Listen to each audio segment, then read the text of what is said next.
Imagine there's an alien world, far more advanced than us, looking down upon the Earth, observing all life forms in order to discover reason in their behaviors. Without a doubt, the human race would be described as a desert-making species.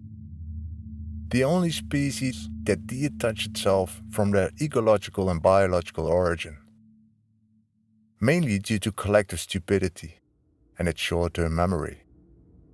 And that's why we are in panic.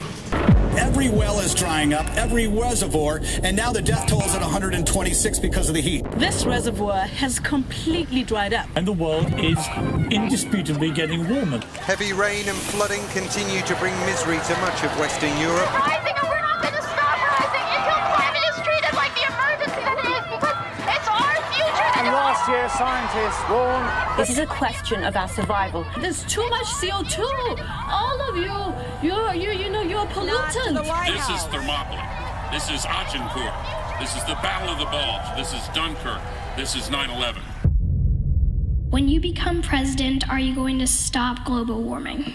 It's not helpful to have terrified school children. I understand that. The world's going to end because the world is not going to actually going to do. We're talking about human security. If we were going to war, if our security was a threat, and our government said, look, let's take our time about this. Let's wait till 2050, right? But it's not war. Around the world, there are already climate refugees. Climate change is forcing people out of their countries, adding those migrants cannot be sent back. They are pushing climate policies that can and will do nothing ever. Global warming is a fraud. Climate deniers are dead wrong, dangerously wrong. In a time where emotions overruled reason and the battle among opinions reigned supreme, I find hope in the words biologist Bill Mollison once said. Though the problems of the world are increasingly complex, the solutions remain embarrassingly simple.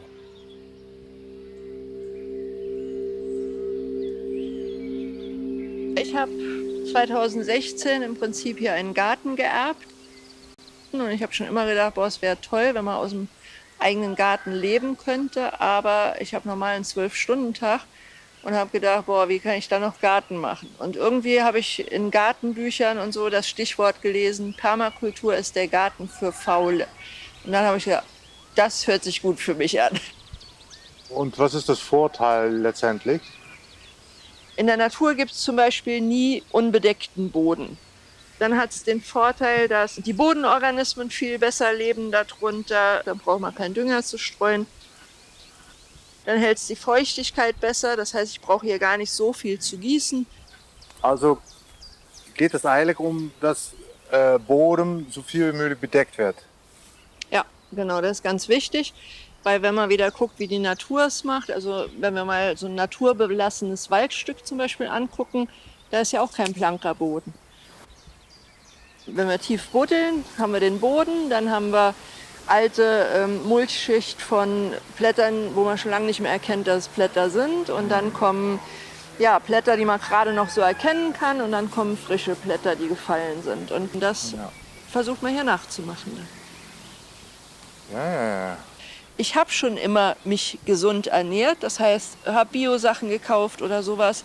Und trotzdem hatte ich Magnesiummangel. Habe ich gedacht, wie kann das denn sein? Und dann habe ich mal so die Zusammenhänge hier gelernt und was ich da eben gelernt habe, ist, dass wenn irgendwie ein Dünger gestreut wird, das Magnesium gar nicht so aufgenommen werden kann für die Pflanzen. Die allermeisten Menschen wissen ja gar nicht, was das für eine Auswirkung hat, wie gesund der Boden ist auf die Lebensmittel. Und hier habe ich mal ein Refraktometer. Das gibt es für wenig Geld. Damit wird die Dichte von Flüssigkeiten bestimmt. Und da kann man so ein bisschen gucken, wie nährstoffdicht ein Lebensmittel ist. Und ich habe jetzt hier mal eins von den ersten Tomaten aus meinem Garten. Da mache ich von der Flüssigkeit hier drauf, mache das zu. Kann man probieren. Dann kann man auch seine Geschmacksnerven eichen. Und dann guckt man hier durch und du erkennst Brix-Wert von 8. Ah ja. Und man sagt, ab 6 schmeckt eine Tomate nach Tomate. Okay, also das ist gut. So, und jetzt haben wir hier gekaufte Tomaten. Hier ist jetzt eine Biotomate.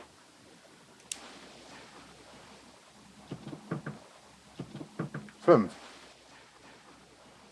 Und ich habe dann den Permakultur-Design-Kurs gemacht online. Und ich muss sagen, das hat wirklich meinen Blick auf die Umwelt sehr verändert. Seitdem haben wir auch fast überall an den Wasserkennels Fässer stehen, um das Wasser aufzufangen. Und ich habe gesagt, das kann nicht mehr sein, dass wir Wasser einfach in die Kanalisation lassen, gerade wo alles so trocken ist. Es führt so eins zum anderen. Permakultur und Tiere. 2016 gingen bei uns die Milchkühe aus dem Stall, weil der Milchpreis so schlecht war. Und da ging es darum, was machen wir jetzt? Da sagte sie einmal zu mir, hast du dir überhaupt schon mal Gedanken gemacht, wie viel Geld du jeden Tag verlierst? Ich meine, das ist halt eben eine total uninteressante Geschichte. Wenn ich irgendwo 29, 30 Cent Kosten pro Liter in der Produktion habe und soll noch 2, 23 Cent in der Auszahlung haben. Und bei der Menge, die wir auch hier gemolken haben, da kam schon einiges zusammen. Ich habe also einfach gegoogelt, Permakultur und Tiere, und kam auf Ellen Savory. Und das habe ich mir angehört und habe gedacht, wow, wenn das stimmt, was der da sagt, das ist ja gigantisch.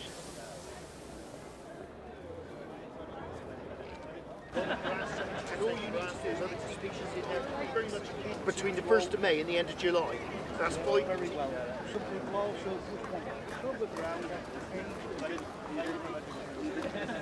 A simple thing we can all agree on, that if you have a problem, you need to address the cause of the problem. If you don't, you have zero hope of success. If we were to ask today in society, our media, our institutions, etc., what is causing global desertification and climate change, you would be told without any hesitation that it is being caused by livestock and it's being caused by coal and oil. Now, common sense. Livestock are going to be needed for centuries to produce food, milk, hide, whatever, leather. It's how we managed livestock that caused global desertification or led to it, not the livestock. Coal and oil are resources with large carbon molecules. We're going to need them for centuries to produce many products. There's no way in the world a resource can cause a problem. This whole event is about soil health, yes. Right? And what is the narrative? Well, the soil health is what provides food for the world. Farming has been very driven by chemical use, by fertilizers, by chemical fungicides, and the show here is about trying to move that towards less destructive management, trying to just approach this biological farming to see where we can get to. Ja schon, aber irgendwo fehlt mir das Wissen, was muss ich zum welchen Zeitpunkt machen. Ne? Dass für uns schon das Unnatürliche normal ist. Ellen, what is the general feedback to the outside world of your perspective? The reaction of ordinary people is just enormous. People see hope. I'm putting forward two paradigm-shifting, counterintuitive ideas. One is that only livestock now can save civilization as we know it. And no scientist has ever shown where I'm wrong, either my logic or the science that I cite. And the second new idea is that at the core of all human decision-making is a very simple, genetically embedded core decision-making which is reductionist. And that is what is causing the problem, not our stupidity, our ignorance, or anything else. You've got to ask yourself why, over 10,000 years, couldn't somebody solve the problem of desertification? The answer is we didn't know what was causing it. And now it's the same with climate change.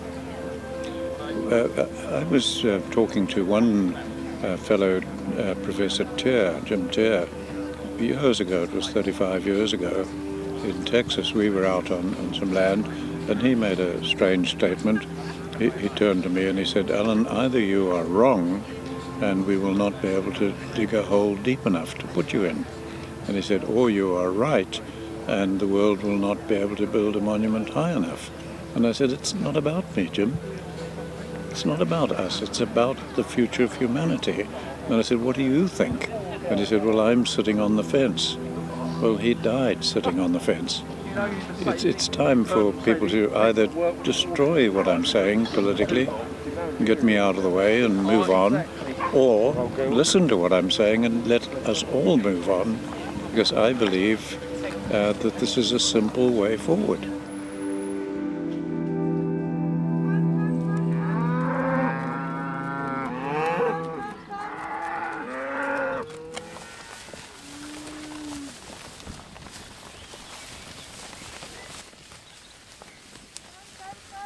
Ja, also in der Natur ist es ja so, dass die Herde über das Grasland ziehen würde und wir hätten Raubtiere, die Herde zusammenhält.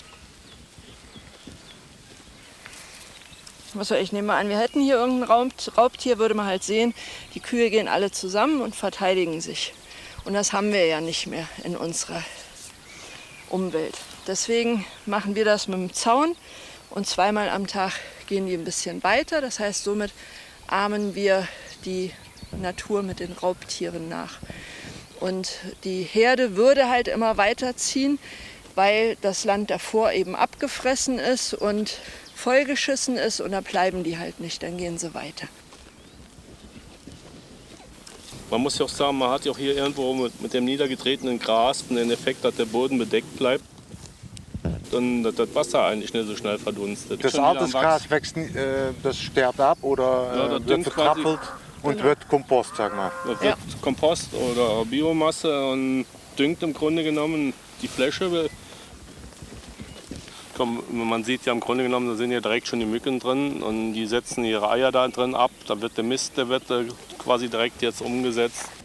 Der Effekt ist ja auch für den Rest der Tierwelt ist ja auch da. Ich meine, da haben die Vögel die Möglichkeit, da sich die Maden rauszuholen und alles Mögliche. Dadurch werden halt die Bodenorganismen noch gut versorgt. Und die sterben durch die Salze, die mit Kunstdünger drauf gestreut werden, durch Spritzmittel, die gespritzt werden.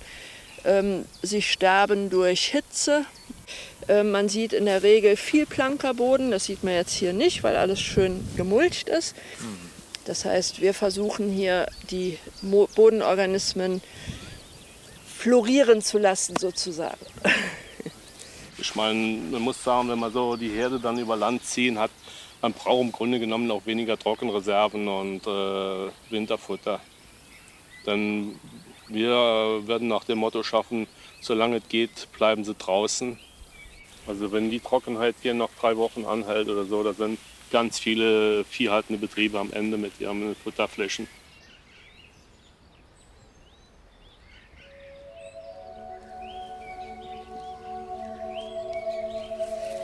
Wenn ich jetzt hier sehe, was wir im Futter stehen, obwohl es so trocken ist, das sind doch paradiesische Zustände. Ja.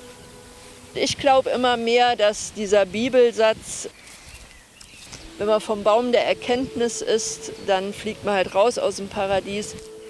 Ja, wenn wir einfach mit der Natur im Paradies leben, dann bleiben wir im Paradies. Und was können wir davon lernen?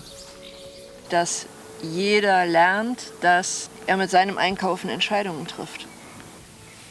So oft kommt es mir vor, als denken die Leute, ja, das ist ja eine Sache von den Landwirten oder so. Aber das stimmt ja nicht. Jeder, ja, nicht irgendwer weit weg, der umdenken muss, sondern jeder muss umdenken. Und dann kann man auch was ändern.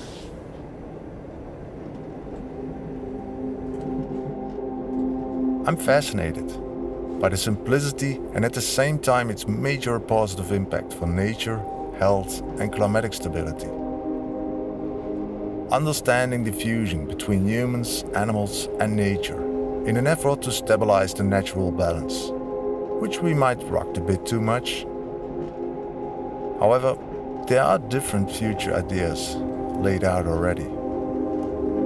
Next, scientist and two-time Pulitzer Prize-winning author Edward O. Wilson. From small insects to big ideas, and now a very big one made more urgent by the problems of climate change. Setting aside half the Earth as natural habitat. My alarm went from yellow to red when I read the papers authored by large numbers of scientists and how far off the goal the conservation organizations were. New technologies and globalization are not enemies of the city, they are its friends. The cities are the places where things are much easier, where people flock together.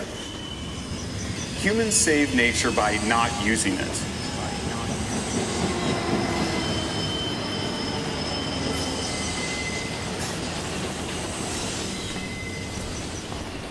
We zijn midden in Amsterdam. 3 maanden terug hebben we dit pand betrokken en hebben we eigenlijk onze voedselproductie PPU's ingezet. En daar produceren we eigenlijk sla, tomaten en komkommers. En leveren we eigenlijk direct af aan de bedrijven die heel dicht bij ons in de buurt zitten. Dus heel weinig foodmiles. Waarom doe je dat binnen? Omdat we binnen geen last van de zon hebben. We willen eigenlijk in de stad produceren. En op de manier als we het binnen produceren, produceren wij veel meer per vierkante meter. Dus onze productie is veel hoger dan bijvoorbeeld een kas of buiten. Waarmee we eigenlijk geen last hebben van een slecht voorjaar of een hele koude winter.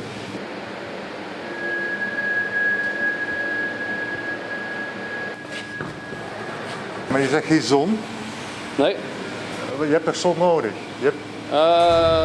Niet helemaal. We kunnen met 2 kleuren licht, rood en blauw, kan je eigenlijk het fotosyntheseproces in gang houden van een plant. Waardoor je al die andere kleuren eigenlijk niet nodig hebt en daardoor eigenlijk veel minder energie gebruikt. Dus helemaal aan de andere kant van de unit beginnen we met een net gekiemd zaadje eigenlijk. En dan binnen 12 dagen groeit hij van net gekiemd zaadje eigenlijk uit naar volwaardige slaapplant. En dan hier aan het einde van de unit wordt hij eruit gehaald en dan oogsten we. We zijn hier begonnen met sla, tomaten, komkommers en verschillende soorten kruiden. Maar we hebben inmiddels ook bananen en ananassen en dergelijke gedaan. En dat zou ook op zo'n manier gebruikt kunnen worden dat je er geen eindproduct van maakt. Maar dat je bijvoorbeeld een jonge bananenboom produceert in een unit en hem daarna eigenlijk in de buitenlucht neerzet. Waardoor je een veel betere start hebt. Daar zou het ook voor gebruikt kunnen worden. En dat hebben we al meerdere malen op die manier gedaan.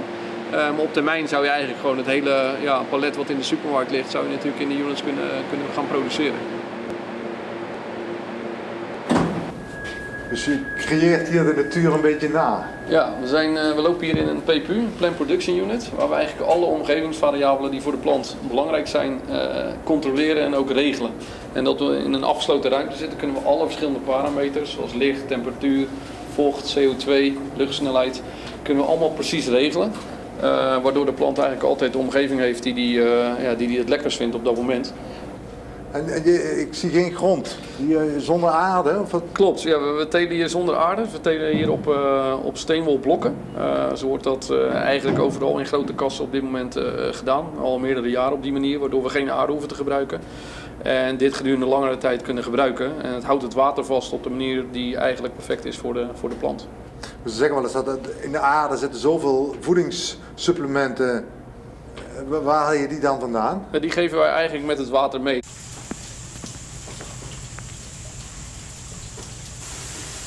We beginnen met schoon water en daarna voegen wij de meststoffen toe aan het water. En dat water wordt naar de plant gestuurd en wordt daar gegeven.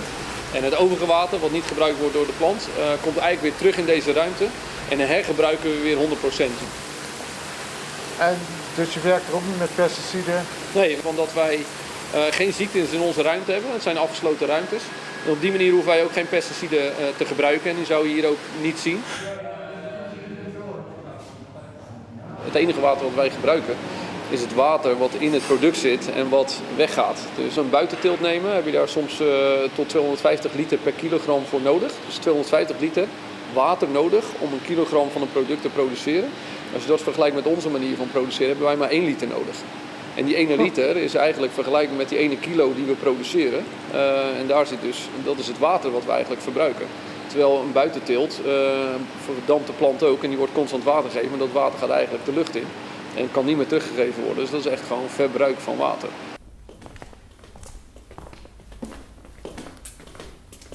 Laten we het een container noemen. Zou je in de Sahara van Ethiopië kunnen neerzetten. En je zou mensen daar eigenlijk per direct kunnen voorzien van eten. Ja, exact. Ja, wij zouden dat dan niet in een container doen. Dat is eigenlijk te klein. Waar je eigenlijk dan naar moet gaan kijken. Oké, hoeveel mensen wonen er in dat gebied? En ga je productie afpassen op de mensen die daar wonen. Zodat je niet gaat overproduceren. Dus je moet echt gewoon produceren voor de mensen die daar zijn. En daar kan je eigenlijk van tevoren kan je dat berekenen hoeveel vierkante meter aan units we nodig hebben om die bevolking op een bepaalde manier te voeden. Ja. En op allerlei plekken in de wereld eten mensen natuurlijk ook anders. Dus daar moet je ook naar kijken. En dat kan heel makkelijk, omdat we kunnen elke land kunnen we maken in onze ruimtes. Dus hiermee decentraliseren we eigenlijk de hele voedselproductie. Exact. Dus je maakt het echt lokaal en je kan de mensen ook erin betrekken. Dus in plaats van dat we zakken met rijst gaan brengen, kunnen we ook dit soort technologie bij hun neerzetten. Waardoor ze zelf verantwoordelijk worden voor hun voedselvoorziening. En ook gelijk een hele hoge standaard. Dus qua voedingswaarde en dergelijke kunnen we natuurlijk producten gaan maken waar hun heel veel aan hebben op dat moment.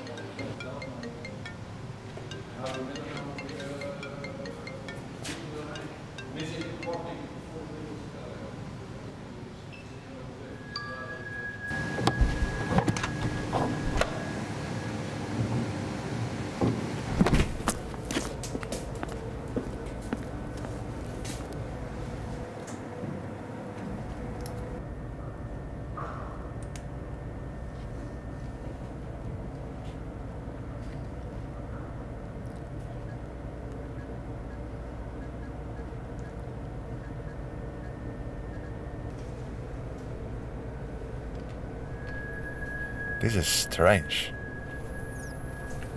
We left the soil, the sound of nature, the moving sunset, all in an attempt to regulate our needs.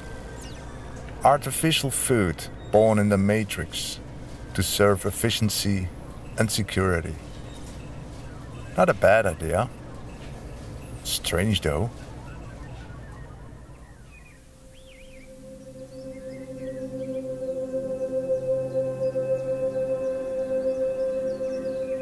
Nach dem Dürresommer 2018 ist seit Jahresbeginn schon wieder viel zu wenig Regen gefallen. Wir haben auch keine Futtervorräte mehr aus dem Vorjahr, also das ist fast alles aufgebraucht. Wenn die Trockenheit dann so ewig anhält, da kann man irgendwann nichts mehr machen.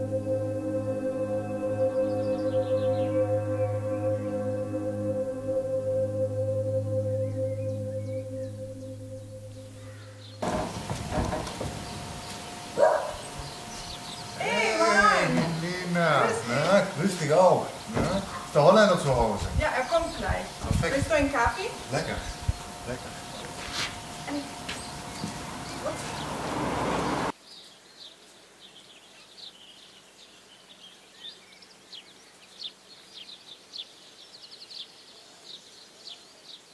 Het is ontzettend druk. Hij valt het nog mee, want ik kan een beetje water geven, maar oh. Heb je dat ooit metgemaakt? Nee. Nee. Ook bij ons in het bos. Nou, dan kunnen ze het van heel goed zien, ja. Al die kapotte buim, ja. Dat zussen van heel goed, hoor fijn, ja. Ja. Dit is gewoon onvoorstelbaar. Ja. En ik zeg al, ik heb een geluk dat ik hier nog water heb. Want anders dan hadden die koeien allemaal weggemotten. En dat is mijn lust en mijn leven hier in de natuur. Ik heb gelukkig hui, maar dat is nergens geen gras, geen sprietje gras gegroeid. In de zomer en het najaar niks. De besef op de achtergrond, wie is dan die boerigheid? Ja? Ja. Zo dat gevoel, zo van o jee. Ze zitten tussen de industrie en de banken. Dus de spuitindustrie, zeg maar, de chemische industrie. Tussen de afnemer, want dat krijg je allemaal op de beurs. Ja? De granen en alles gaat naar de beurs, dat wordt verhandeld op de beurs. De boer krijgt natuurlijk maar een beetje ervan. En de bank hiegt hem zijn ganse leven in de nek. Ja? Met een heiten oom. Waar blijft mijn geld? Waar blijft mijn geld? Dus die boeren, en vooral nou, die moeten toch onvoorstelbaar stress hebben.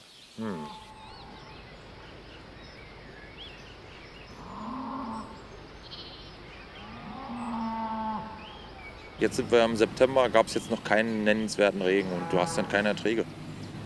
Aber du bist Milchvieh. Ja, Milchproduzent, ja. Deine Kühe müssen essen. Normalerweise essen die von Gras. Ja. Und wie geht das jetzt? Ja, also Gras ist in der Tat ein Riesenproblem. Normal machen wir 4 Schnitte. Das heißt, eine Wiese, die wir haben, die können wir 4-mal ernten. In diesem Jahr haben wir sie einmal geerntet. Und um das auszugleichen, haben wir dann grünes Getreide gemäht und in den Silo gefahren. Was uns dann natürlich auf der anderen Seite wieder fehlt als Körner. Ne? Und wir kaufen zu. Wir kaufen viel Stroh zu und auch Mais. Vor allem Nordeuropa, der Verwüstung von das Ackerland. Siehst du das hier auch? Die erleben wir ja ganz praktisch seit 2 Jahren. Wir haben Anfang September, die Aussaat wäre ja schon voll in Gange für bestimmte Früchte. Wir haben noch nichts gesät. Und damit ist eigentlich schon vorprogrammiert, dass das nächste Jahr nicht optimal laufen wird. Kann ja gar nicht, wenn ich nicht die optimalen Saatzeitpunkte nehmen kann. Beziehungsweise ich nicht die Früchte anbauen kann aufgrund des Wetters. Und das kann man dieses Jahr nicht... Was bringt es, Körner in die Erde zu sehen, wenn kein Wasser da ist? Also das ist so, als ob man versucht, in der Wüste Getreide anzubauen.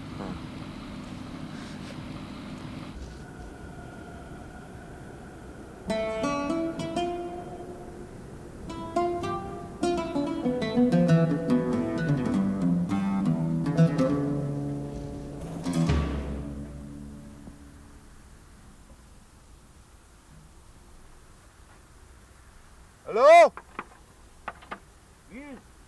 Hallo? English. Hello? Hallo? Just a moment.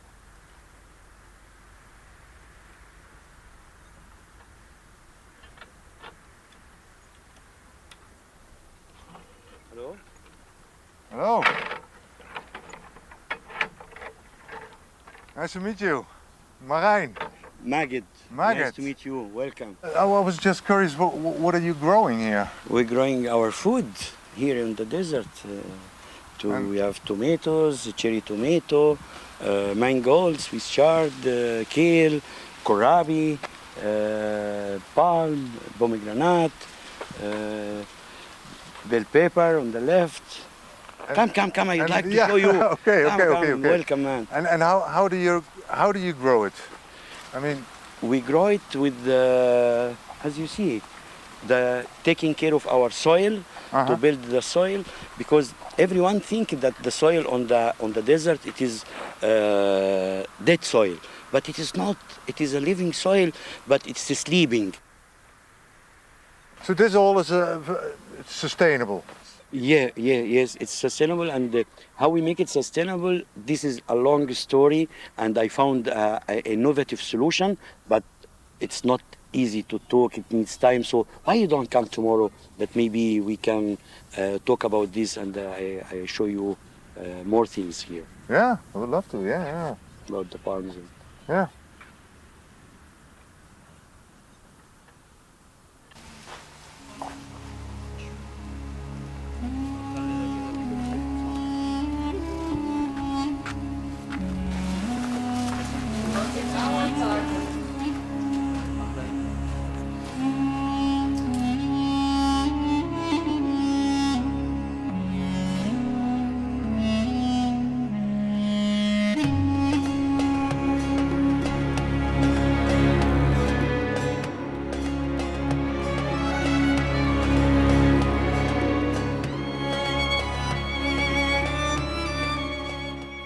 These are all different tomatoes. Different types of tomatoes. You have broccoli, pepper, chicory, pepperoni. Just to smell it. Oh yeah. Take one. And here. Yeah. Oh yeah. Oh. Not us, but maybe. How do you irrigating it? Where do you get the water from? From the well. I show you. It's the water from the sea and the water from the rain. We pump from the well to the tank on the left, and then from the tank we use the drip irrigation system.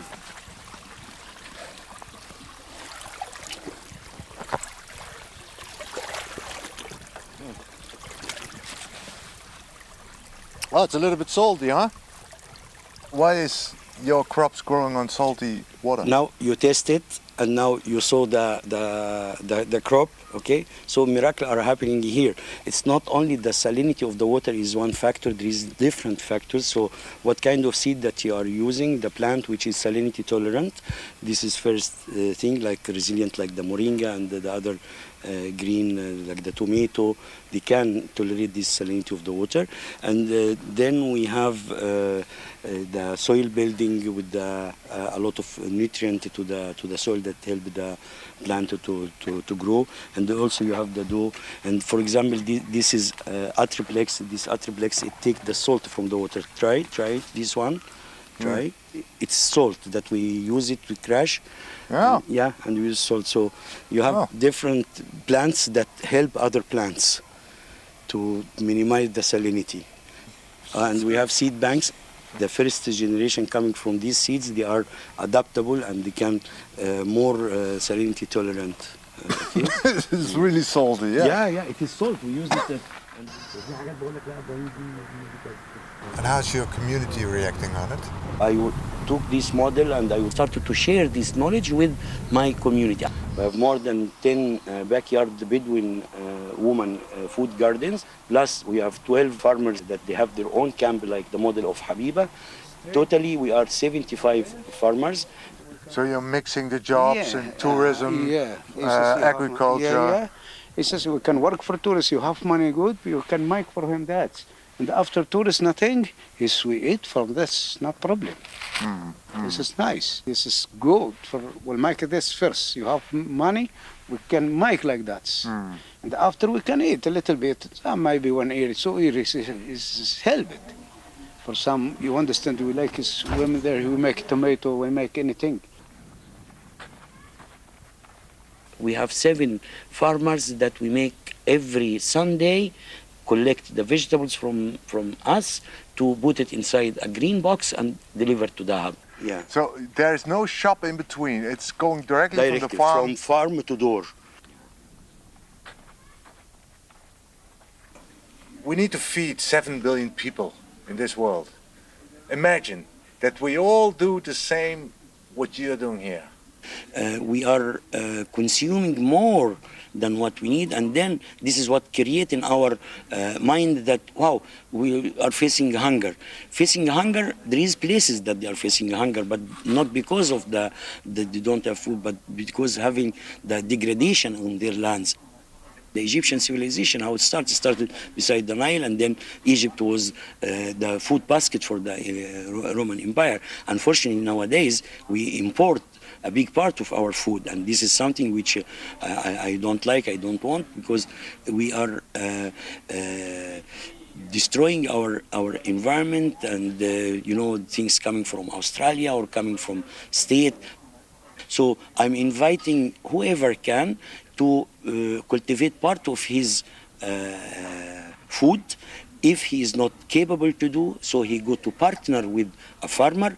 If he is not capable to do that, at least he go to support a farmer by buying his food, not from the shop, not from the supermarket, but going to the farmers, to give them back the dignity and the importance, and to be thankful for every farmer on this earth.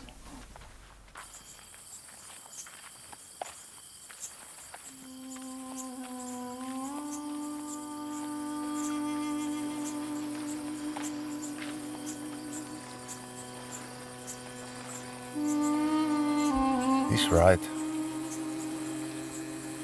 We are not dying from hunger, rather from mismanaging our food supplies in arable land. As long as the farmer is able to irrigate the water to the garden, he can grow food, green the garden, and feed his local community, and even in a dry and dusty desert. Is there throughout our geological history a correlation between the expansion of the deserts and climatic changes?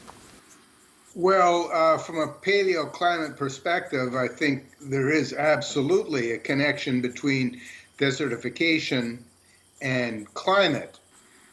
But are the deserts driving the climate, or is the climate driving the deserts? I would say surely the climate is driving the deserts.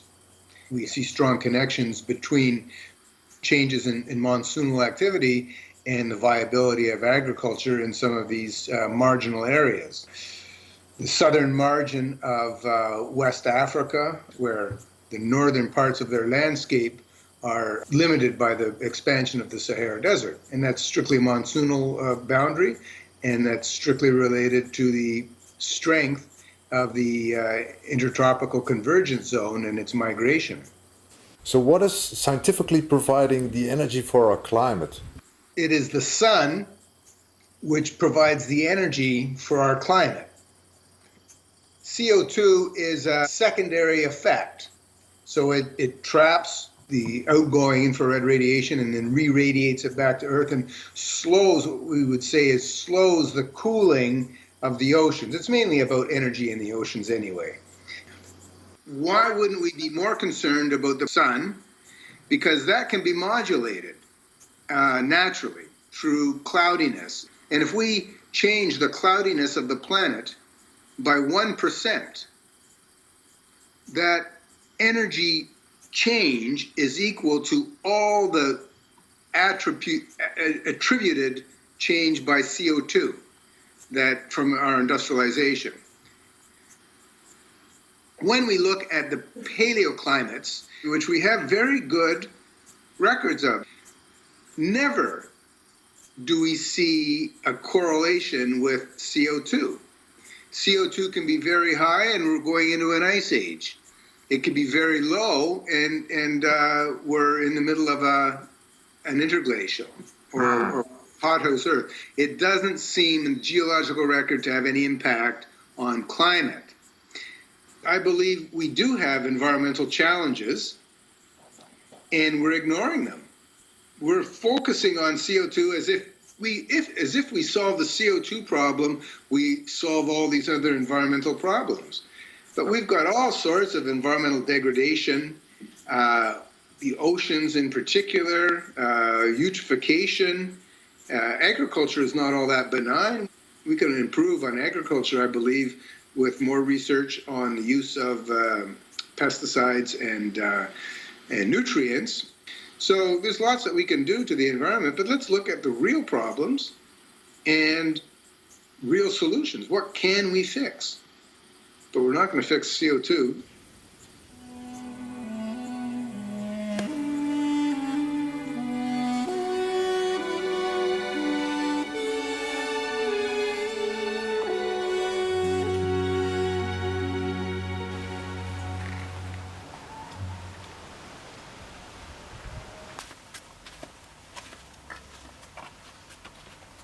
You see what nature was, and you're trying to copy from the nature. Nature exists before us, millions of years. So why we have to invent the wheel and to put all the pesticide and to find the difficult solution? I went to the easy solution, which is rebuild your soil, treat your plants, see your environment, try to mimic the nature.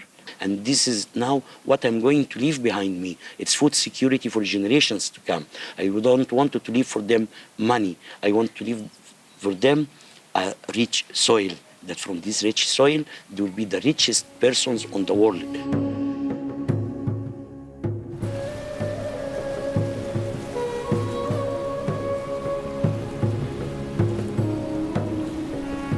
Hey, ik hoorde van Maggot dat jij met nog wat anderen bezig bent met het vergroenen van de woestijn hier in de Sinaï. Ja, klopt. Dat klinkt nogal heel ambitieus. We hebben een vraag gekregen vanuit de generaal van Egypte of we konden bedenken voor Bardawi Lake. Omdat de ecologie daar kapot begint te gaan, omdat het heel erg zout is en heel erg ondiep. En dat is een meer? Dat is een meer in het noorden van de Sinaï. En toen we daar naar aan het kijken waren, kwamen we eigenlijk tot de conclusie dat als wij de Sini zelf vergroenen, wij regen genereren voor een heel groot gebied en een betere waterconditie voor een nog groter gebied. Waardoor we hebben gezegd, daar gaan we voor, want dan kan heel Noord-Afrika wellicht groen worden. Heel Noord-Afrika? Nee, de locatie van de Sini, in combinatie met de sedimenten die in het meer liggen, kunnen zo'n groot potentieel betekenen voor de wereld. Maar doordat je zegt, we reactiveren het meer, zeg je dan dat het hier ooit groen is geweest in die woestijn waar we nu zitten? Ja, onze theorie is dat dat zo is geweest, ja. 7000 jaar geleden geloven wij dat het groen was. En dat het toen kapot is gegaan door menselijk handelen. Nou ja, kijk, als je... We hebben satellietbeelden. Dit is de Sini en hier is dat meer. En je ziet hier al het hart, hè, met zijn aderen, wat rivierbeddingen zijn geweest. En aan de hand van zo'n foto zijn we ook met een x-ray gaan kijken naar het gebied. Ja, en dan zie je gewoon hoe het als een soort hart ooit geklopt heeft. En dat willen we weer aanzetten.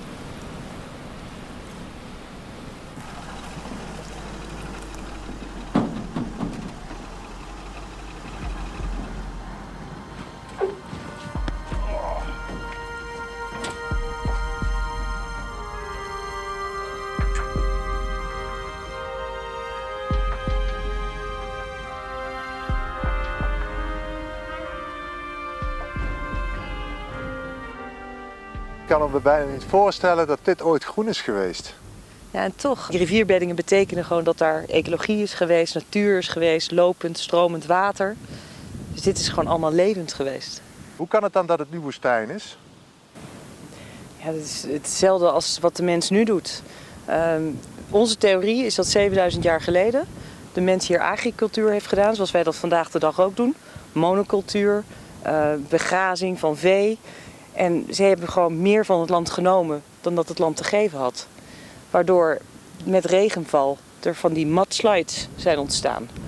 En met erosie is al het sediment meegespoeld naar de lagere delta van het vruchtbaar gebied.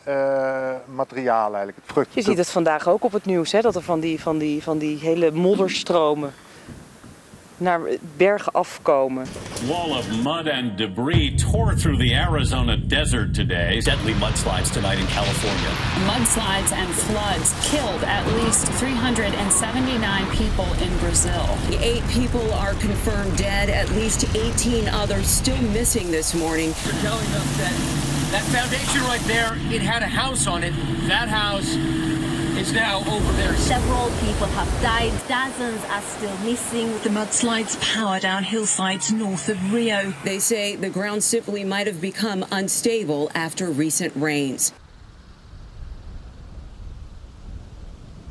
En dat is hier ook gebeurd 7000 jaar geleden.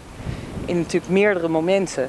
Totdat de ecologie dus eigenlijk in collapse is geraakt. Ah ja, dus de vruchtbare grond is eigenlijk weggespoeld naar onder. En waar is dat nu? Dat is de delta ingegaan. En in de delta heb je een meer wat precies op de rand met de zee ligt. Dus eigenlijk een lagoon. En dat meer was 20 tot 40 meter diep vroeger. En dat is nu 1,5 meter diep. Huh. Dus daar is dat geërodeerde materiaal is daar ingespoeld. Met ook zand en zout zit erin, et cetera. Maar daar zit het organisch materiaal zit daar ook nog steeds in. Ah ja. Dus het organisch materiaal bagger je uit en leg je feitelijk weer terug op de plek hier waar het vandaan kwam. En het organisch materiaal kun je in eerste instantie gaan gebruiken ook samen met helophytes. Dat zijn speciaal planten die tegen zout kunnen. En die dus ook zout uit de bodem halen. Maar je ziet hier in het gebied al dat op gronden waar zout aanwezig is, men in staat is om met de sedimenten die er zijn, beplanting te hebben waar ze van kunnen eten. En we hebben het nu over in de hogere gebieden plantjes te hebben, bomen te hebben die kunnen gaan wortelen.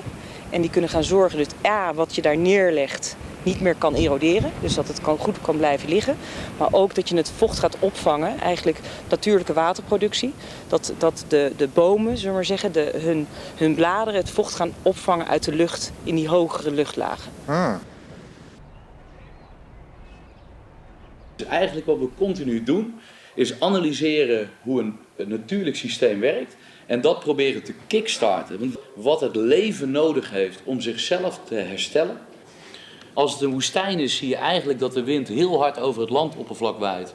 Geen vocht meer krijgt omdat er geen ecologie is. En al het vocht gaat verloren over die berg. Maar eigenlijk zien we dus dat op het moment als die ecologie hersteld is, dat het vocht wat er verdampt op zee dan weer voldoende vocht krijgt vanuit het land en weer neerslaat tot regen. Op het moment dat er ecologie is en het water kan verdampen, die energie die daarvoor nodig is, wordt niet meer omgezet tot hitte. Dus dat land wordt minder heet, dus de wind gaat minder hard blazen. En doordat je dan dus nog steeds die toevoeging nu krijgt van die verdamping, neemt die concentratie sneller toe. Tot het moment dat het gaat condenseren. En op het moment dat het gaat condenseren, implodeert die lucht. En gaat hij eigenlijk op een hogere luchtlaag weer verdampt vocht van de zee aanvoeren. Maar iedereen weet, als het water condenseert, geeft die warmte af aan de lucht. Dus zie je eerst altijd dat wolken eerst in verticale richting zich gaan ontwikkelen. Totdat dat druppeltje zwaar genoeg wordt. En niet meer voldoende van de thermiek heeft om omhoog te gaan, maar gaat vallen. Maar op het moment dat het korreltje valt, draait hij de windrichting om. Hier zie je uiteindelijk de Sinai liggen. Dat land hit op, dus je krijgt die thermiek, dus je krijgt een lage drukgebied. Dus hij zuigt de verdampte vocht van de zee over die Sinai. Er is geen ecologie die voldoende vocht kan toevoegen voor regen. Dus die wind waait heel hard en ramt hier die Rode Zee in. En wat ik zag, dat de Indische Oceaanlucht Mesopotamië inging, ofwel Irak en Saudi en noem maar op. Als we hier die windrichting omdraaien door het herstel van die ecologie, dan draai je het hele systeem om. Als we hier dit hele kleine stukje stoppen, krijgt hij niet meer al dat vocht dat hij wegzoog uit de Middellandse Zee, die Rode Zee in. Maar door het Coriolis-effect, dat de aarde ronddraait, wist ik dat de oude Indische Oceaanlucht eigenlijk deze kant op wil. En wat je daarmee ziet, is dat het eigenlijk een acupunctuurpunt is van deze regio. En misschien wel van deze hele wereld. Waarbij je, als je dat weersysteem herstelt door de ecologie te herstellen, je het globale en regionale weerpatroon totaal omdraait. Maar in hoeverre steel je dan eigenlijk water van andere landen? Je ziet hier een kaart van alle geregistreerde tyfoons en cyclones in deze regio. Hier ligt de Sinai en hier zie je eigenlijk dat in het huidige systeem zie je dat het vocht wat hier geïnjecteerd wordt in de watercyclus van de Indische Oceaan eigenlijk heel veel slecht weersystemen veroorzaakt. En op het moment dat je dit vergroent, zullen hier dus ook drastisch het aantal tyfoons en cyclones stoppen. Daarnaast, als deze wind hier weer op gang komt, kan dit föhn-effect, wat we eigenlijk in Noord-China zien, ook niet meer op gang komen via Aleppo. Dus door één klein plekje in de wereld te vergroenen, dat het een soort hotspot, klimatologische hotspot is, als we dat gaan herstellen. Wow.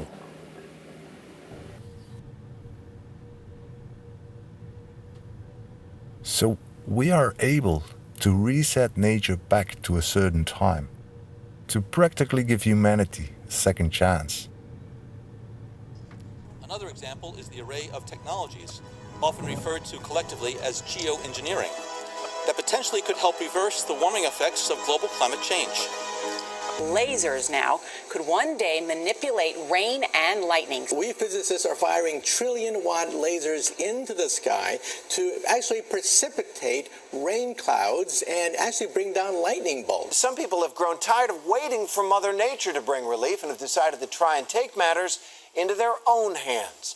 This is Craig's job, firing chemicals into the clouds in a controversial attempt to modify the weather. You could actually spray sulfuric acid in the stratosphere 20 kilometers over our head and use that to stop the planet warming up. There are currently more than 47 countries, more than 150 cloud seeding programs going on as we speak. That will permit man to determine the world's cloud layer and ultimately to control the weather, and he who controls the weather will control the world. Saving the climate and controlling the world. Very bad synonyms. Andreas, ich lese hier über Cloud Seeding, Solar Radiation Management, Wettermanipulation. Ich meine, wie ernst kann ich das alles nehmen? Cloud Seeding wird gemacht, um zum Beispiel Hagelschauer zu vermeiden, also der Wolken zu impfen, oder Gewitterwolken, vor allem in denen sich große Hagelkörner bilden könnten. Wird in Europa auch gemacht. Es wird in USA gemacht, in Israel. Es wird zum Teil auch gemacht, um Niederschläge zu beeinflussen, also es mehr regnen zu lassen, gerade in Wüstenstaaten.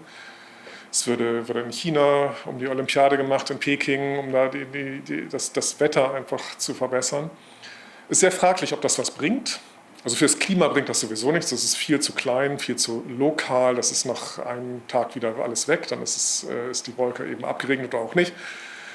Da wird angedacht, dass man eben auch global die Bewölkung, die Wolkenfläche auf dem Planeten vergrößert. Wolken sind hell, reflektieren sehr viel Sonnenlicht und könnten damit die Erwärmung des Planeten Erde, die wir jetzt sehen, etwas verlangsamen, abschwächen, indem einfach viel mehr einstrahlende Sonnenstrahlung gleich zurück ins Weltall reflektiert wird. Und was ist das für eine Staub? Was ist das für eine Substanz? Gibt es Ideen, also ein Vulkan sind schwefelhaltige Sachen, schwefelhaltiger Staub, der ist besonders gut, weil er wieder Wasserdampf anzieht. Da bildet sich in Schwefelsäure kleine Tröpfchen und dann kann man mit wenig Staub viele große Tröpfchen schaffen und damit eine große, weiße, spiegelnde Fläche, die eben die Strahlung dann abbildet.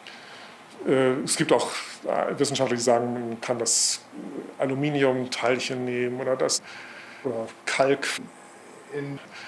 CO2 ist ja immer noch da. Das hat eine Lebensdauer von vielen hundert, einigen tausend Jahren. Das heißt, so lange müsste man sicherstellen, dass man immer den Staub nachliefert oder immer die Wolken nachimpft. Greifen wir nicht so viel ein in der Biologie. Ja. Lass die Natur einfach die Natur. Ja, das kann man machen. Die Natur wird das irgendwann regeln. Also auch, wir hatten auf der Erde schon viele Situationen, in denen viel mehr CO2 in der Atmosphäre war als heute. Das heißt, die Natur kann damit klarkommen. Das ist kein Problem. Und die räumt irgendwann das CO2 auch wieder weg. Und so hat der Planet Erde das über die Jahrmilliarden immer hingekriegt. Das ist so ein selbstregulierendes Thermostat. Geht leider sehr langsam. Und so lange wollen wir jetzt als Menschen im Moment nicht warten.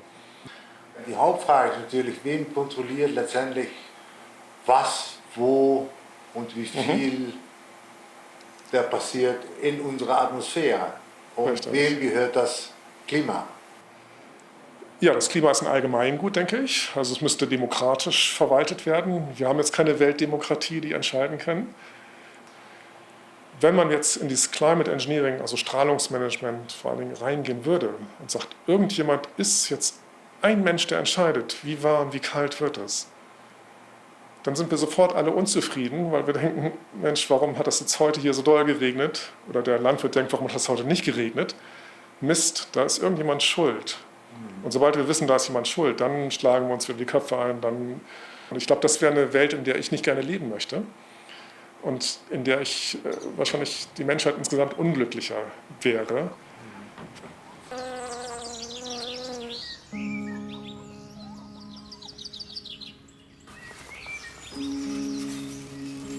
Since human memory, we have the urge to control our lives and environment. And we should. However, the differences between care, control and manipulation are razor thin. Climate computer models became the premise of policies against the so-called global crisis. It's a risky business, where the future has been determined by spreadsheets rather than observations. And he who controls the model controls the outcome.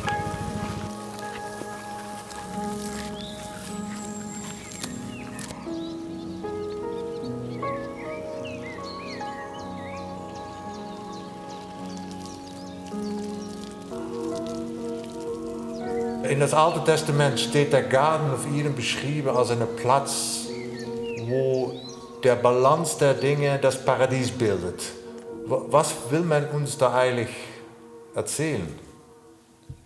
Zunächst mal ist ja der Schöpfungsbericht handelt von dem Schöpfer, der Himmel und Erde, die Pflanzen, die Tiere und die Menschen geschaffen hat. Und das sagt uns eben auch, dass in allem, was lebt, eben dieser Schöpfer auch da ist und dass man eben ein großes Miteinander auch hat. Also es heißt, seid fruchtbar und mehret euch, machet euch die Erde untertan. Aber dieses Untertan machen bedeutet eben nicht ausbeuten und alles und Hauptsache wir, sondern leben und leben lassen. Also es gibt von Albert Schweitzer ein schönes ethisches Prinzip, das sagt, ich bin Leben, was leben will, inmitten von Leben, was auch leben will. Also das ist eigentlich damit auch gemeint mit dem Paradies. Leben und leben lassen, dass es eben allen gut geht, nicht nur uns Menschen, sondern auch den Tieren und Pflanzen. Gerade dadurch, dass ich in Nordnorwegen gelebt habe,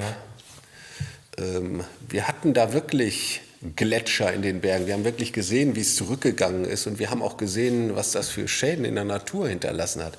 Gerade das ist auch wichtig, dass man davon erzählt. Die große Frage ist für mich natürlich, der Garden of Eden hat auch sein eigenes Leben. Jo. Und der macht das, was er will. Manchmal wird er kälter, manchmal wird er wärmer. Muss man der Garden of Eden stoppen? Oder wo ist der Balance? Das ist schwer, oder? Das ist, weil man kann sagen, ja, der Gletscher zieht zurück. Das ist die Natur. Wir müssen wieder dahin kommen, dass wir auch sagen, man muss auch der Natur den Spielraum lassen und sie auch leben lassen und nicht bei allem gleich heftigst mit technischen Mitteln eingreifen, sondern auch mal gucken, kann sich die Natur also vielleicht auch selber helfen.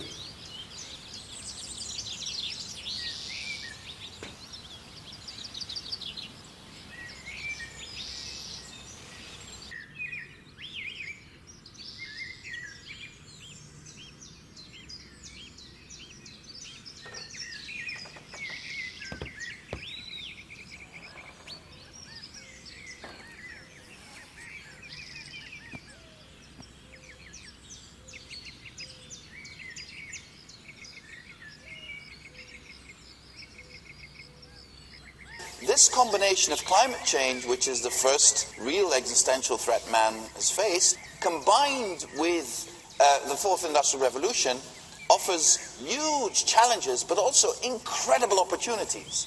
And I think our task as leaders is to get people from the position where they tend to think that the challenges are dominant to a position where they start to accept that the opportunities could be dominant.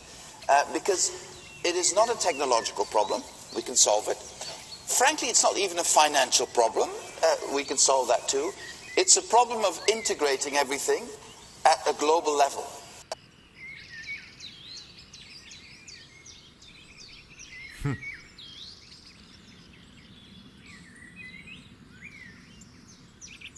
It's a problem of integrating everything at a global level.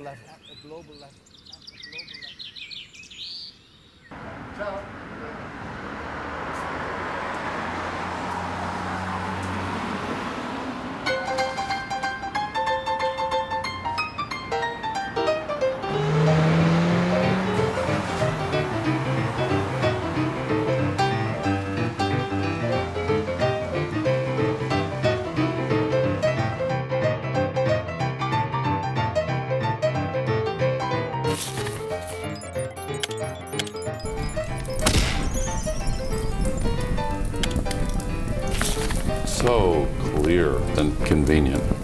But wait, there's more.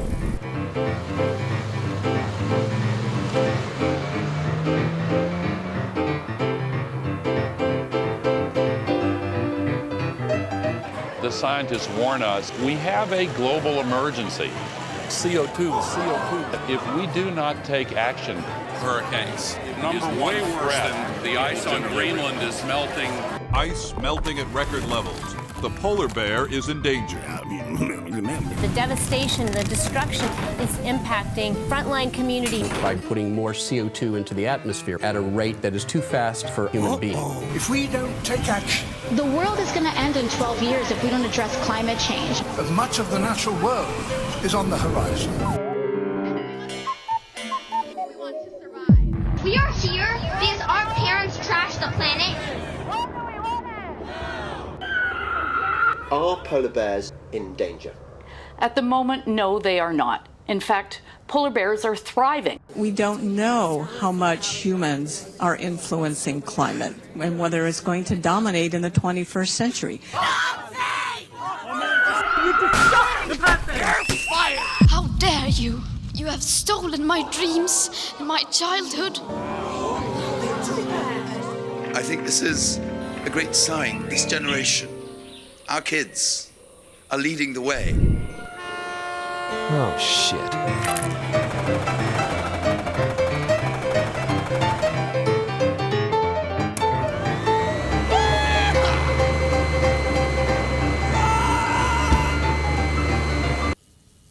Are these going to save the planet? Maybe. In 1,000 years. Good gravy.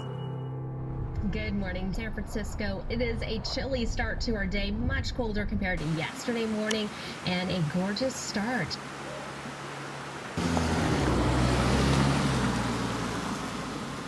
I'm extremely skeptic in accepting the catastrophic predictions on global warming, whereby only man-made CO2 gets the blame. Because when we give into it, every step we made can and will be criminalized or taxed. However, I do believe in environmental disruption, causing land degradation, desertification, droughts, floods, loss of biodiversity. Do you think it's fair enough to make that distinction? Not at all. Why? You're separating the climate. You're making two things. That's Cartesian thinking. That's Descartes. That is like, I am one thing, I'm an individual, it is other.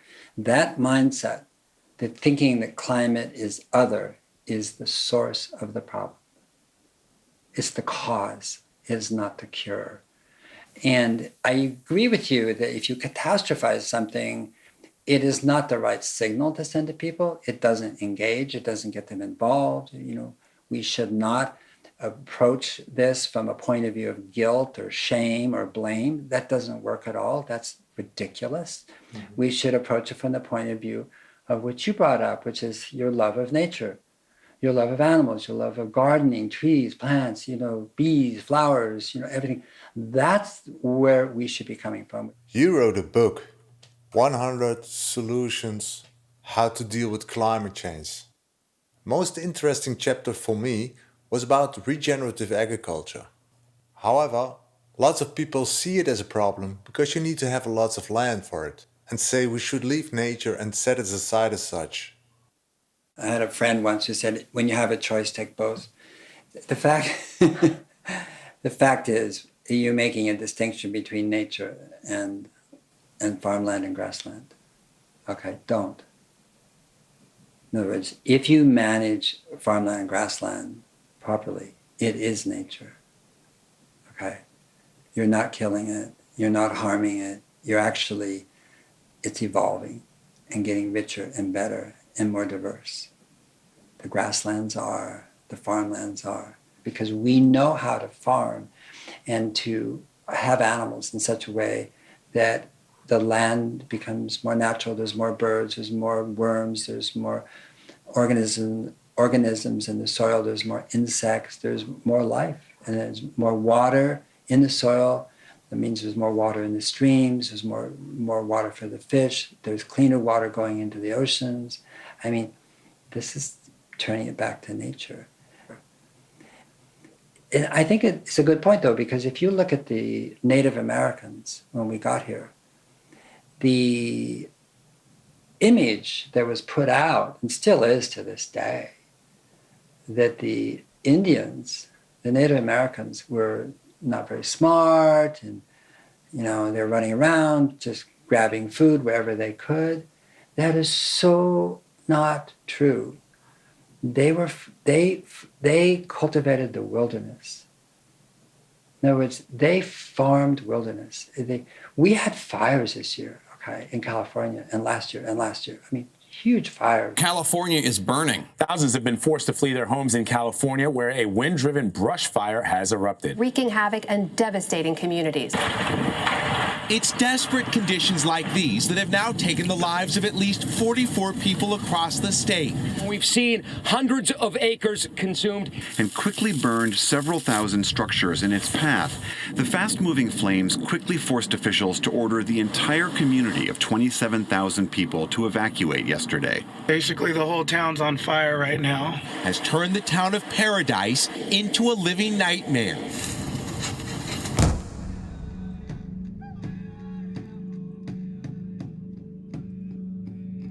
The Native Americans would make sure that when the branches broke or something, that they would take them away. They would smoke the tree every year. They spaced them out.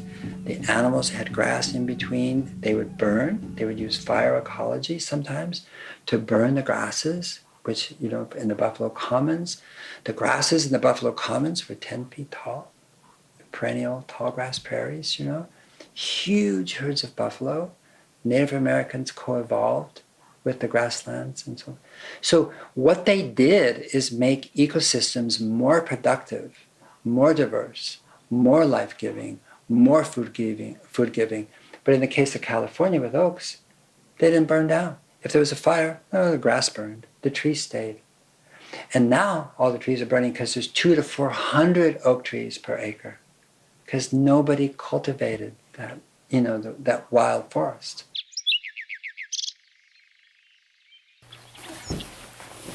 What do you think, in which extent we are a part of nature? How do I need to see it? Well, I mean, we are inextricably a part of nature. There's no way we can be apart from it. I think, you know, one of the greatest problems, if you will, is that we think we're an I instead of a we. And we doesn't mean just, you know, people. It means trees, birds, plants, water, everything. You know, this is the big we. And I think that is an understanding that, again, indigenous people had innately. It's the pathway to that is connection, you know, connection. And that means feeling, listening, seeing, listening to other people, too, just as important. But, you know, so that we actually began to feel at home. It's really about coming home.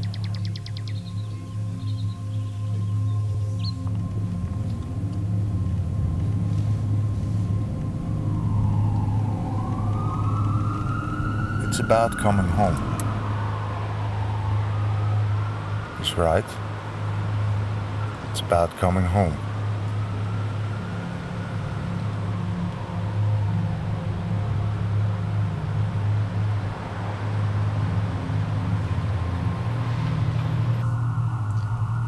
But the point though is, who decides what and where my home is?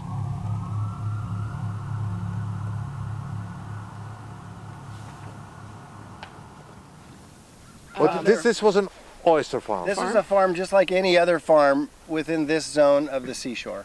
This was a concrete building here built in the 1930s. And there was a pier going out into the ocean, out into the bay here where the boats landed, and the oysters were brought up, and the processing happened inside this building.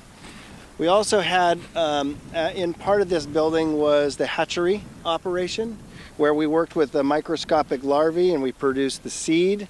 So we had staff in charge of the seed production, staff in charge of the processing, and also the same place is probably about here. The front of the building was the retail.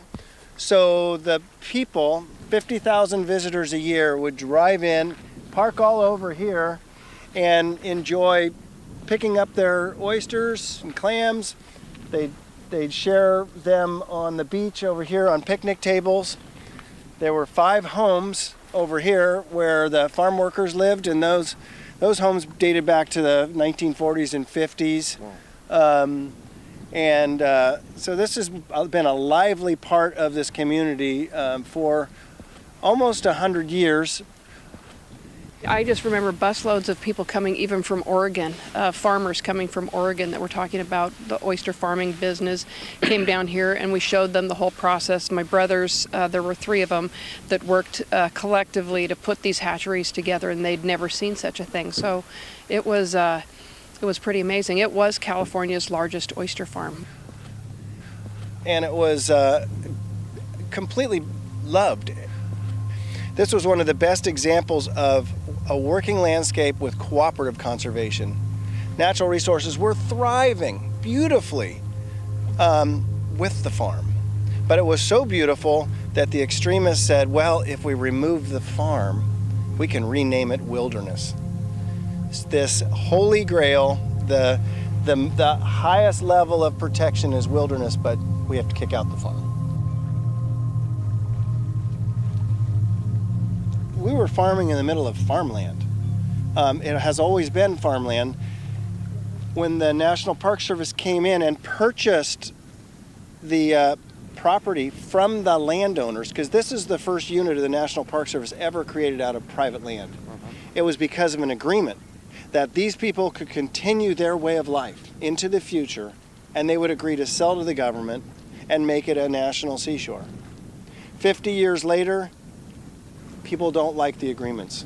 They will use natural resources, they'll use wildlife, they'll use endangered species, and they actually just pull from a box, because if one of those arguments starts to fall short and they can't make those arguments productively, they'll just change their argument.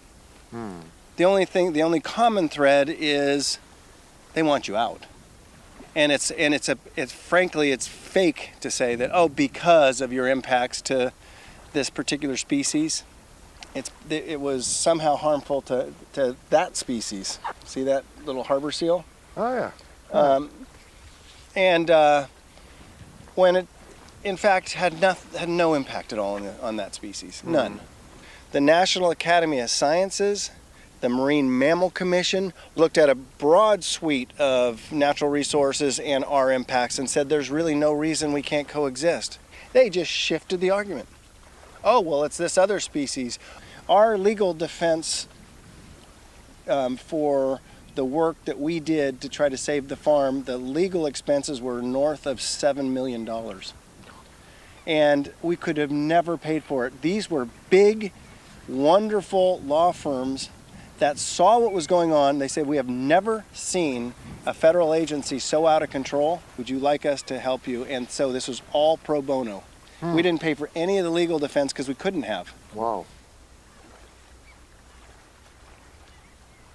I'll never forget a conversation that we had in a meeting with upper level Department of Interior staff. And when we said, well, isn't this a public decision? And the response by the Interior Solicitor was, no, we bought it. It's ours now. We make the decision. We knew the decision was coming. We knew the date by which the decision had to be made. And we had not heard, and we had not heard, and we had not heard. So we were all ready for the call, when we were very hopeful, right? Yeah, but we never did give up hope. We never did give up hope. When all of our employees. When the phone rang here in the building that we'd just be on the edge of right now, my daughter answered.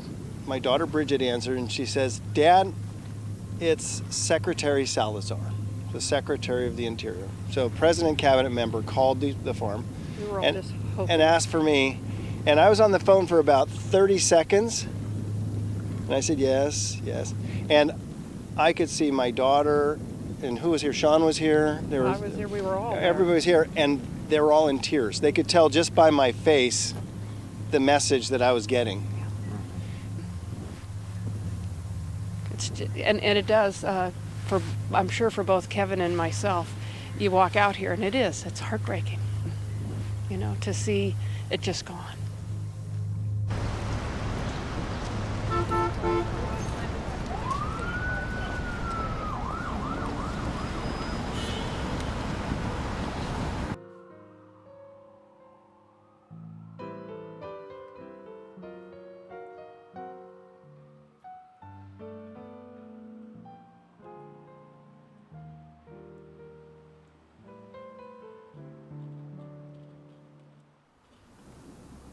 I spent 30 years as an appraiser of real property for the California Department of Transportation. I was a district branch chief, and I testified in court on land value and land use.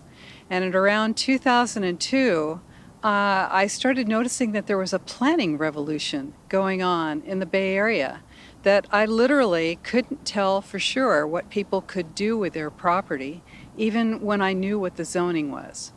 And I would go to the planning departments and try and pin them down on what could someone do with their property, with their land.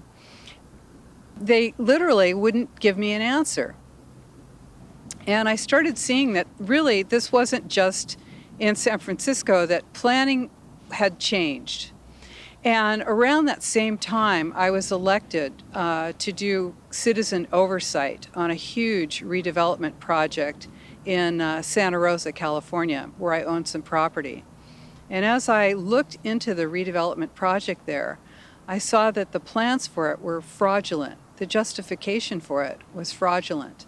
And at first I thought maybe it was a mistake, that the government had made an error. And so I drew it to the attention of the government, and they immediately tried to get me off of that committee. They went around to other people who were on the committee and said, don't listen to her. And the more I found out, the more I realized that I needed to start a citizens group. And from that, we tried to get something on the ballot so that people could actually vote to see if they wanted this plan, which was actually going to destroy a huge portion of the city. And also redirect their property taxes for 35 to 40 years. So it's a huge project, enormous. Because of that, I started to research land use in a political sense. And as I looked deeper, found United Nations Agenda 21 Sustainable Development. Published by the United Nations. 300 pages, 40 chapters. Because it's just a green mass. It's an inventory and control plan. It's all about data collection, surveillance, data sharing. It's a management and control plan of populations. And it is designed to literally leave you no place to hide. The meeting, first proposed to the United Nations by Sweden and approved by the General Assembly in 1968, attracted worldwide attention. In 4 short years, the topic of the human environment had gone from the back pages of newspapers to make headlines on page 1. General Assembly of the United Nations asked the Brundtland Commission if they could come up with a plan to implement sustainable development worldwide. It approved an Earthwatch program to measure and identify environmental problems on a worldwide scale, as well as an action plan to protect man and his habitat from further degradation. And sustainable development was defined as development that meets the needs of the present while protecting the needs of the future generations. So it was assumed that, yes, everything we're doing now does in fact, threaten the ability of future generations to meet their needs. This in itself represented a very significant step forward. International laws to compensate victims of those forms of pollution that cross national boundaries. All the countries of the world agree to it, so 178 countries plus the Vatican. It's a non-binding agreement. But our nations made it binding on us. Every country has a local Agenda 21 plan. But how can I see it? What is the structure? The 2 parts of Agenda 21, which is the urban part, smart growth, and the rural part, the Wildlands Project. And the Wildlands Project has basically wild carnivores coming back into the wild, corridors, buffer zones. Herding people off the lands, literally, that 50% of all the land in every single state needs to be rewilded back to the way it was when Christopher Columbus stepped foot here. We must convert at least 50% of the land area to wilderness, off limits to human beings. It's about removing jurisdictional boundaries because, well, animals don't know where the boundaries are. So if you're going to have a free world for the animals, then you need to remove all borders. The plan is to completely erase the 50 states, to move people into huge megacities that eclipse our Constitution. The cities themselves right now are giving themselves the power to make international treaties and agreements. But who's really benefiting in getting us out of the rural areas, getting us into these dense cities? Well, if you move people out of the rural and suburban areas and into the dense city centers, you can more easily manage and control them because they're collected in a concentrated area. These are called the 3 pillars of Agenda 21. This is social equity, the environment or ecology, and the economy. And where they are balanced in the center, that's supposedly sustainable. Social equity, that's really about balancing not just your local economy, so you're going to maybe take care of your local people. That's actually removing borders so that you can share your economic well-being with people who are less economically sustainable.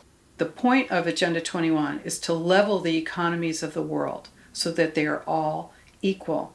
And that means bringing down the developed nations and bringing up the lesser developed nations. So that then when you have the nations all equalized like that, if you have more than one toilet in your house, you've got too much.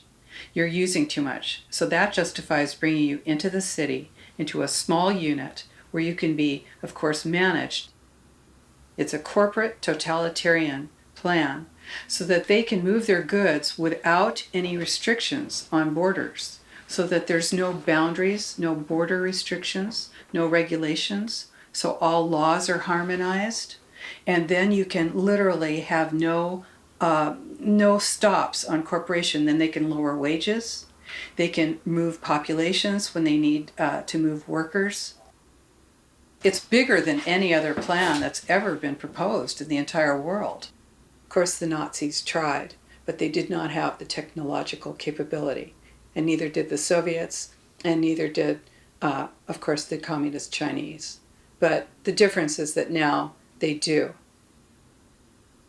In order to make a plan like that work, you need terror, and you need technology to spread the information everywhere.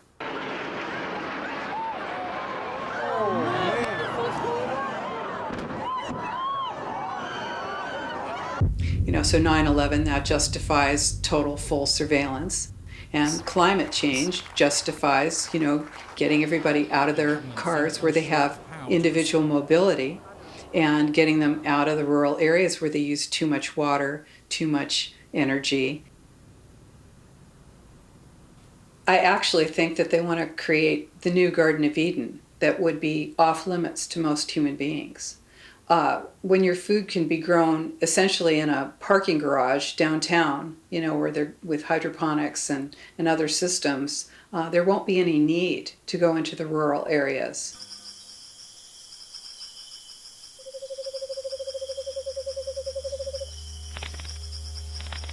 It's not a stupid thought that humans will undergo the same management as the artificial plant in the closed units. Collected, regulated, efficient and obedient.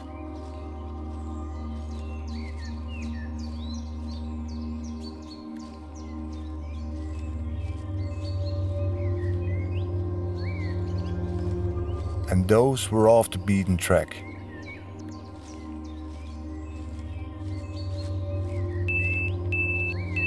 Red warning, you are in a no-go zone. Please turn around. You are under violations of the law. You entered a non-human area. Human rights do not apply here. We are forced to disable your data chip. 5, 4, 3, 2, 1.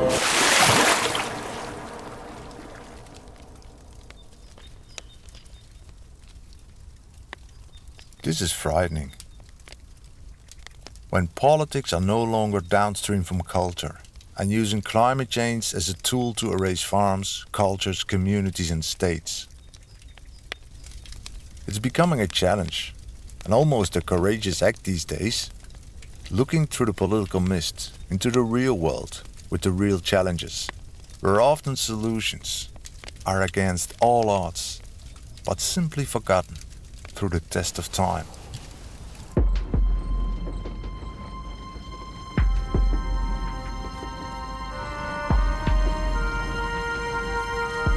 Alan, back in England you were claiming that livestock is the only tool to combat desertification and land degradation, which is quite a wild idea. How did you come across that idea? With great difficulty. Right. And I started in areas like this. These were wonderful areas when we set them aside as future national parks. So when I was a young man, this was beautiful. Now it's, as you can see, virtual desert. And I was studying this problem, totally unable to correct this with the wildlife alone, no matter what we did. You see that here. You're in a national park, and it's some of the worst habitat destruction for humans and wildlife that we have in this country. When the soil is bare like this, most of the rain runs off, getting to the ocean, or it evaporates out of the soil, increasing atmospheric humidity, both of which aren't good for climate stability. But this might be a stupid question, but what are the animals eating? God knows. They're eating twigs, they're pulling trees down, they're picking up litter, dead plant litter. There is no grass to graze.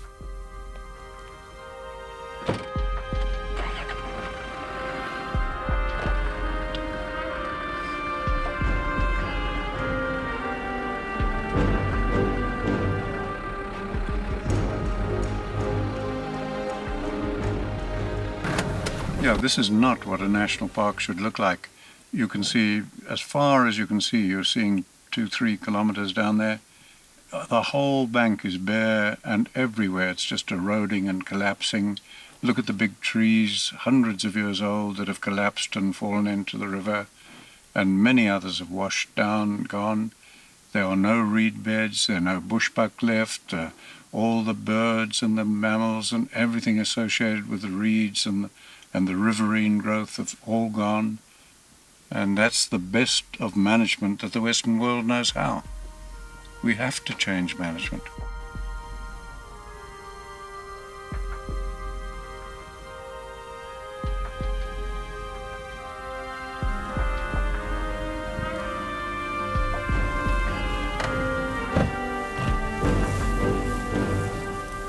When I first bought this property in the 1970s, there was lots of that bare ground, and the farmer ran 100 head of cattle. There were no elephants, no buffalo on this land. They were fenced off. This is the last remaining bare spots. Listen to it. Do you hear that hollow sound? You shouldn't hear that when you trap soil. That is very unhealthy. Now, every gardener knows, you don't have to be a scientist, that if you want plants to grow on this, you're going to have to break that.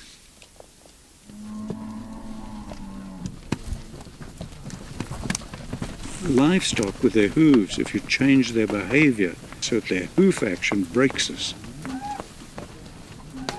Now you've got a tool that can do that year after year and get the grass growing, as you're going to see all over this property. Grass is now beginning to grow because we used the livestock to break that surface and get the plants to start growing.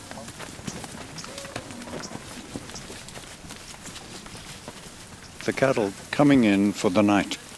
Always we are with the cattle, because once you leave them without attended, the lions, we have got predators here, they will eat these cows. Oh yeah. Yes. And you can defend yourself against lions? Lions, they run away from people. Oh yeah? Yes. Oh really? Yes. Oh.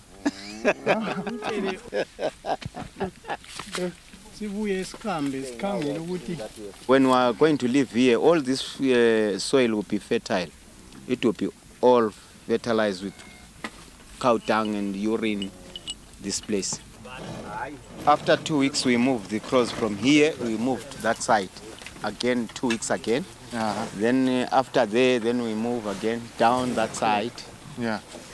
Where we're going to stay again 2 weeks. Ciao. See you. Have a good sleep. Watch for the lions.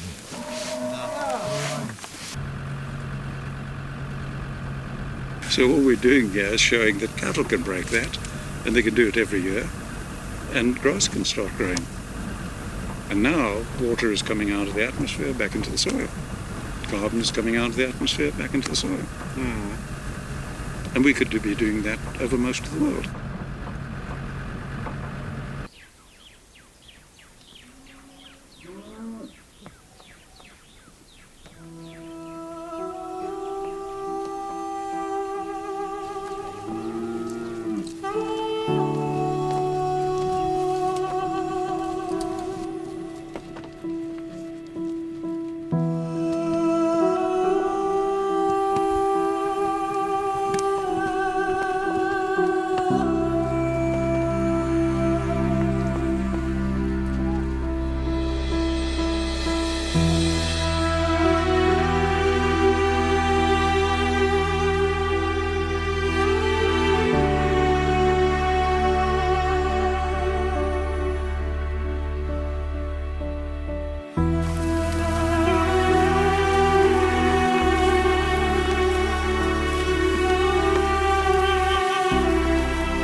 What is science?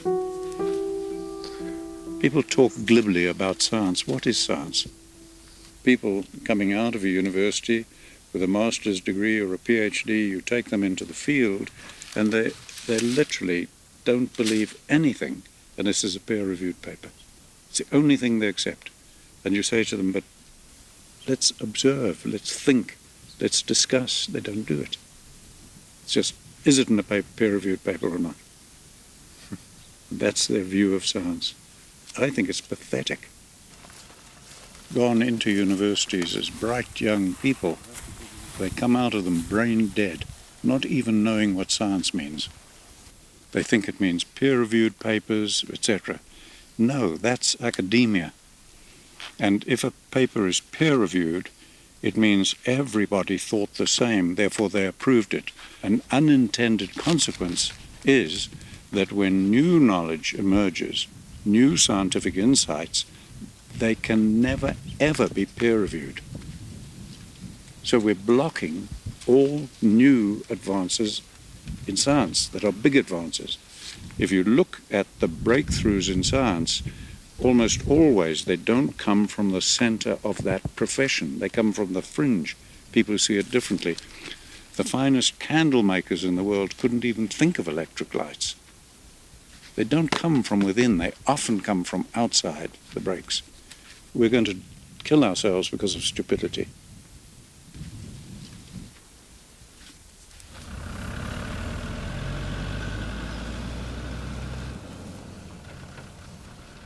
You are a trainer here at the Alan Savory Institute, right? What can you change with that holistic approach in communities? Degrading land has been troubling communities, especially they don't have forage for their livestock, water shortages and so on. And now when we introduced the idea of holistic management, at first people were resisting, but those who took the idea, then they noticed that the grass was actually growing, and also in some places even rivers started flowing again.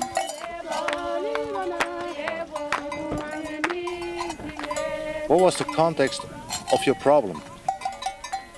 We could not plant anything on this. On this sand, it was just so barren. What did you do? We had to have our crows in the field so that we can have a better yield. This is your crawl? Yeah, ndiyo ibhoma langu. Maye ngibona kwaba worse manje. so pakana ndifika novara mazhuva akare mazhuva ndakuringa kuti iko kwava kanjani.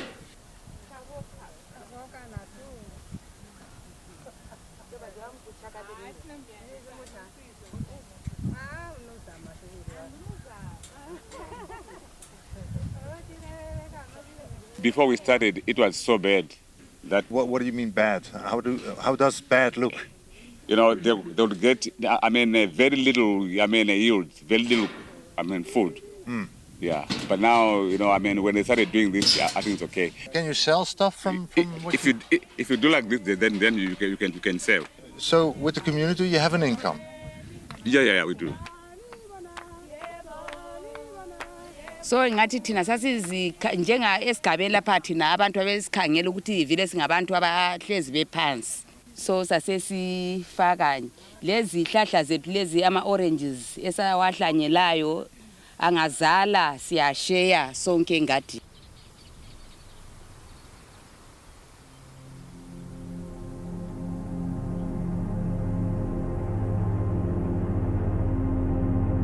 This is inspiring.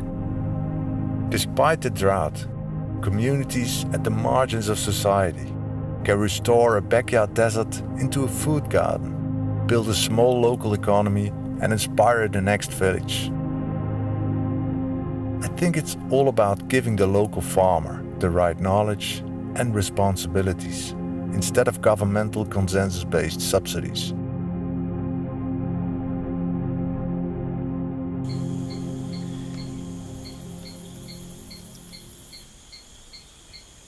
Drought is a cycle, and drought being a cycle normally comes like after every 5 years or 10 years. But currently we are complaining of dry season and blaming the drought. Dry season is just about management. If you fail to manage your pasture, the moment it rains, you can have the same amount of rain, but because of poor management, the response of the land will really not be effective the way it should be. So we end up having less pasture, not because of the drought, but because of the way we've managed our pasture. The pasture have disappeared, and so the rain cycle is no longer effective. So we end up saying, oh, we had a bad year, we had a drought. Well, it's not a drought, it's just a dry season, but you've mismanaged your resources. That means less pasture, that means you link it with drought. Is it due to monocultures? Well, an aspect of monoculture could definitely be there, but also the way we don't give plant a recovery period. Recovery means the plants really have had enough time for it to grow, to seed, to reach its maturity before it's grazed. And that's one thing that people fail to understand.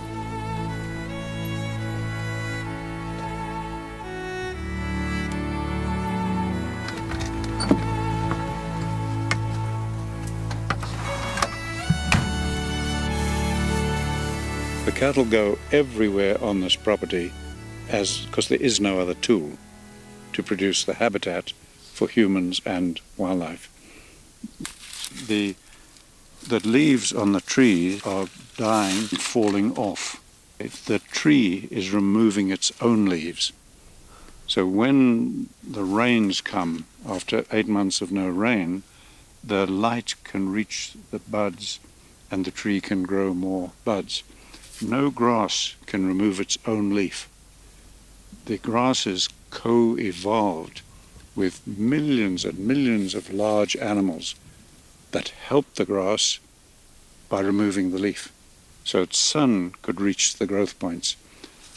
Now, if we didn't have the wildlife, all this patch would be dead by now. So what is keeping this going is the elephants, the waterbuck, the giraffe, the bushbuck, the impala, the kudu, the game moving through it. So there's enough wildlife moving through this that it's keeping a lot of the grass alive.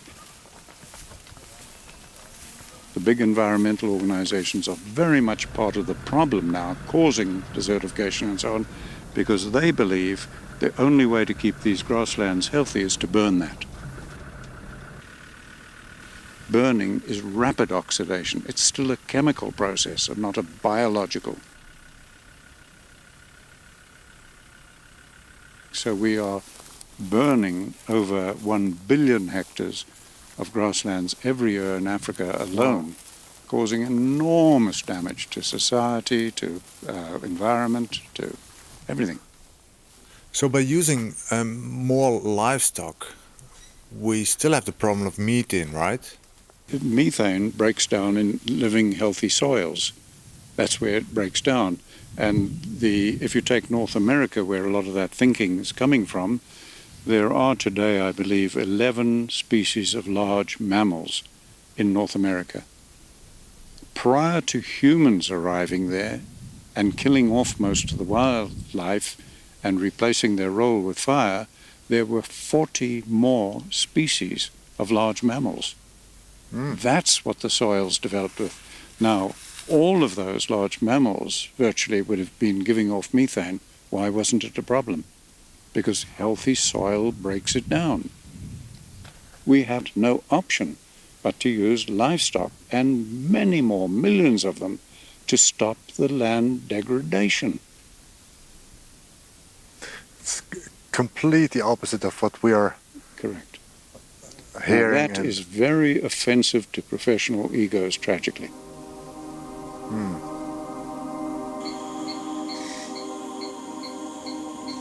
Institutions can unintentionally become stupid. As Ellen says, you can put thousands of brilliant people in a group, but because of the policies, fear of offending, political correctness, prestige, geopolitics, funding interest, they make compromises and do stupid things. The real change is not coming from institutions or governments. It can only come from the bottom, from within the communities. That's where we are. Herding people off the lands, literally. It seems like we're all this holy grail, the highest level of protection is wilderness, but we have to kick out the farm. We have to kick out the farm. Into the dense city centers, you can more easily manage and control them. It makes no sense to spread seeds on concrete and then Well, it's expect not a anything doubt. to come Just from a dry that. season, but We need it's to wait for managed the with rain. resources. If you manage farmland, grassland properly, it is nature. We need to wait for the rain, a thing we have no We're control growing over. our food here in the desert. Ich bin Leben, was leben will, inmitten von Leben, was auch leben will. Climate change has been polling. So generally speaking, you can believe the observations and you don't have to believe the theories. Let's look at the real problems and real solutions. What can we fix? But we're not going to fix CO2. We're not going to fix CO2. A lot of policymakers, farmers, students, politicians are coming here for a course. What is their most common reaction? The commonest reaction from all of them was, oh my God, this is just common sense.